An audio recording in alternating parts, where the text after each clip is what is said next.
Bismillahirrahmanirrahim. Assalamu alaikum. Welcome to the class Introduction to Business. Today we are going to discuss the chapter number 3 Partnership. Previously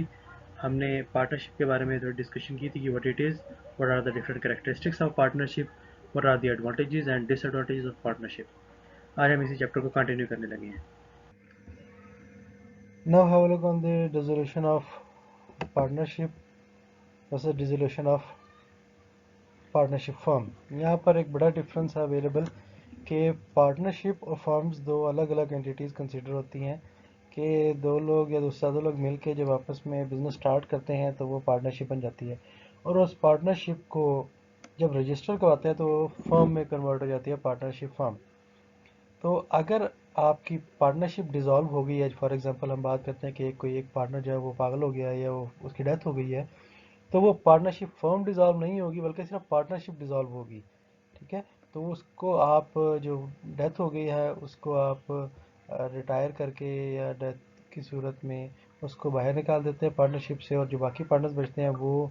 दोबारा से partnership deed नहीं लिख लेते हैं, partnership firm same रहती है। ठीक है, तो पार्टनरशिप एक पार्टनर के डेथ की सूरत में या इंसॉल्वेंसी की सूरत में पार्टनरशिप फर्म डिज़ोल्व नहीं होती, सिर्फ पार्टनरशिप डिज़ोल्व होती है। लेकिन अगर आपने अपनी पार्टनरशिप फर्म जो रजिस्टर करवाई है उसकी ड्यूरेशन रखी थी 3 साल, 3 साल के बाद आपकी पार्टनरशिप फर्म जब डिज़ोल्व होगी तो पार्टनरशिप ऑटोमेटिकली डिज़ोल्व हो जाएगी।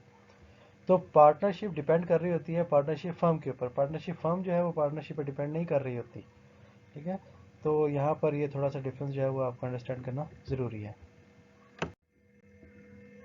Then modes of dissolution of firm, कि आपकी जो फर्म है वो कैसे डिज़ोल्व होगी, उसको ख़त्म कैसे किया जाएगा। ठीक है, हम इनको डिस्कस करते हैं। The modes of dissolution of the firm. तो डिसोल्यूशन बाय एग्रीमेंट, कि आपने जो फर्म रजिस्टर की थी उसमें एग्रीमेंट में लिखा हुआ था कि ये 2 साल 3 साल 4 साल चलेगी और उसके बाद ये डिज़ोल्व हो जाएगी, तो जैसे ही वो टेन्योर पूरा होगा ऑटोमेटिकली पार्टनरशिप फर्म जो है वो डिज़ोल्व हो जाएगी। दैन डिसोल्यूशन बाय नोटिस, कि आप जो है वो एक नोटिस के थ्रू, जब तमाम पार्टनर्स जो हैं वो किसी एक बात पर मुत्तफिक नहीं हो रहे, प्रॉब्लम बढ़ रही हैं, लॉसेस बढ़ रहे हैं, तो आप एक नोटिस के थ्रू जो है वो पार्टनरशिप फर्म जो है वो डिज़ोल्व कर सकते हैं। You have to inform the relevant authorities कि we are no more want to continue this firm, तो इसको हम डिज़ोल्व कर रहे हैं ताकि उसके बाद कोई भी प्रॉब्लम्स जनरेट ना हो। देन कंपल्सरी डिसोल्यूशन, तो कंपल्सरी डिसोल्यूशन में हम देखते हैं कि वो फैक्टर्स जो कि डिसोल्यूशन या फर्म को डिज़ोल्व करने की वजह बनते हैं, जो हमने पीछे डिस्कस किए हैं कि आपकी फर्म जो है वो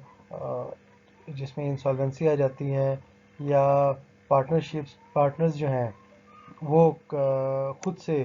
फैसला कर लेते हैं कि हमने इसको डिज़ोल्व करना है, या और सर्कमस्टांसेस ऐसे आ जाते हैं जो कि लीगल एग्रीमेंट्स आपने जो किए थे वो फुलफिल नहीं हो रहे हैं, आपको मिसकंडक्ट कर रहे हैं, तो उस सूरत में ये कंपलसरी हो जाता है कि पार्टनरशिप फर्म जो है वो डिज़ोल्व की जाए। जैसे यहाँ पर हम देख सकते हैं कि all partners are declared insolvent, कि कंपलसरी डिसोल्यूशन हो जाएगी अगर तमाम के तमाम इंसॉल्वेंट डिक्लेयर हो जाएं, अभी हमने बात की। एंड ऑल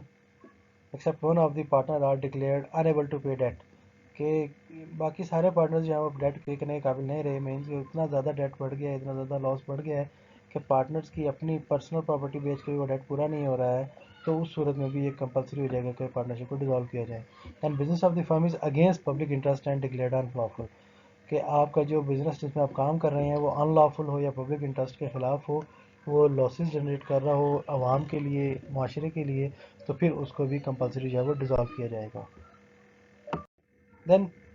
कंटीजेंट डिसोल्यूशन, तो कुछ कंटीजेंसीज भी अवेलेबल होती हैं जिसकी वजह से आपको पार्टनरशिप डिज़ोल्व करनी पड़ती है, जिसमें है expiry of the partnership period, जैसे अपनी बात की। Then completion of the specific subject, कि आपने कोई प्रोजेक्ट स्टार्ट किया था, एक स्पेसिफिक प्रोजेक्ट के लिए पार्टनरशिप जो है वो फॉर्म रजिस्टर की थी, वो प्रोजेक्ट कंप्लीट हुआ तो ऑटोमेटिकली जो है वो आपकी जो है वो पार्टनरशिप फॉर्म जो है वो डिज़ोल्व हो जाएगी। Then death of the partner, अगर दो ही लोगों ने मिलकर काम स्टार्ट किया था और एक पार्टनर जो है वो उसकी डेथ हो गई है, तो उस सूरत में वो पार्टनरशिप डिज़ोल्व हो जाएगी, तो उसके लिए ये भी कंटीजेंसीज में आ जाती हैं। देन पार्टनरशिप डिक्लेयर्ड इंसॉल्वेंट, कि आपका एक पार्टनर जो है वो इंसॉल्वेंट या एक से ज़्यादा पार्टनर इंसॉल्वेंट डिक्लेयर हो गए हैं, तो इस कंटीजेंसी की सूरत में भी पार्टनरशिप फॉर्म जो है वो डिज़ोल्व हो जाएगी। एंड डिसोल्यूशन बाय कोर्ट, अब पार्टनर बिकम अनसाउंड माइंड, कि आपका पार्टनर जो है वो पागल हो जाए या दिमागी तौर पर सेहतमंद ना रहे, तब ये डिज़ोल्व हो जाएगी, तो वो बाय कोर्ट हो जाएगी dissolve. Then incapable of performing duties, कि उसके कोई एक्सीडेंट हो गया, कोई हादसा हो गया, या कोई भी फैक्टर आया जिसकी वजह से वो अपनी ड्यूटीज़ परफॉर्म नहीं कर सकता, तो भी डिसोल्यूशन बाय कोर्ट में आ जाएगा वो। देन गिल्ट ऑफ मिसकंडक्ट, अगर उसके अपनी गलती की वजह से, उसके मिसकंडक्ट की वजह से बाकी पार्टनर्स को लगता है कि ये हमारी पार्टनरशिप प्रॉपर्ली वर्कआउट नहीं कर सकती, बहुत ज़्यादा लॉस हो गया है, तो फिर इस मिसकंडक्ट को भी डिसोल्यूशन बाय कोर्ट के थ्रू डिसॉल्व कर दिया जाएगा इस पार्टनरशिप को। देन पार्टनर्स willfully और persistently commits breach of agreement, कि कोई एक या एक से ज़्यादा पार्टनर अपनी मर्जी से या मुसलसल पार्टनरशिप एग्रीमेंट जो है उसको तोड़ता रहे, जो भी एग्रीमेंट्स हुए हैं, जो भी हमने पहले से चीज़ें डिसाइड की हैं, उसको बार बार तोड़ रहा है, विलिंगली तोड़ रहा है, गलती से नहीं बल्कि विलिंगली तोड़ रहा है, तो इस सूरत में भी डिसोल्यूशन बाय कोर्ट हो सकती है, कि कोई एक पार्टनर, हम इन तमाम सूरतों में देख रहे हैं willing bye dissolution by court की सूरत में ये है कि कोई भी पार्टनर जो है वो कोर्ट से रिज्यू कर सकता है उसकी उस पार्टनरशिप फर्म की डिसोल्यूशन के लिए, ठीक है। Then transferred interest to third party, कि हमने बात की थी कि कभी भी जो है वो इंटरेस्ट थर्ड पार्टी में ट्रांसफ़र नहीं हो सकता without breach of partnership agreement, partnership deed, कि आपने जो भी पार्टनरशिप डीड लिखी है वो ब्रीच होगी, वो पहला पार्टनर चला जाएगा, नया पार्टनर ऐड हो जाएगा। अगर कोई पार्टनर अब इसके बगैर ही किसी तीसरे बंदे को पार्टनर डिक्लेयर कर देता है, तो फिर उस सूरत में भी कोई भी पार्टनर कोर्ट के थ्रू रेजोल्यूशन की तरफ जा सकता है। देन कंटिन्यूस लॉस, कि मुसलसल लॉस हो रहा है और पार्टनर जो है वो बीच में नहीं रहना चाहता, तो वो he can consult the court, का डिसोल्यूशन बाय कोर्ट जो है वो पॉसिबल हो सकती है। इससे रेलिवेंट कोई भी क्वेश्चन, कोई भी प्रॉब्लम हो, तो वो आप डिस्कस कर सकते हैं अपने क्लास के ग्रुप में, और जो लोग ग्रुप में अवेलेबल नहीं हैं वो लोग जो है वो इस वीडियो के कमेंट सेक्शन में कमेंट कर सकते हैं, उनको टाइमली जो है वो आंसर किया जाएगा। Thank you.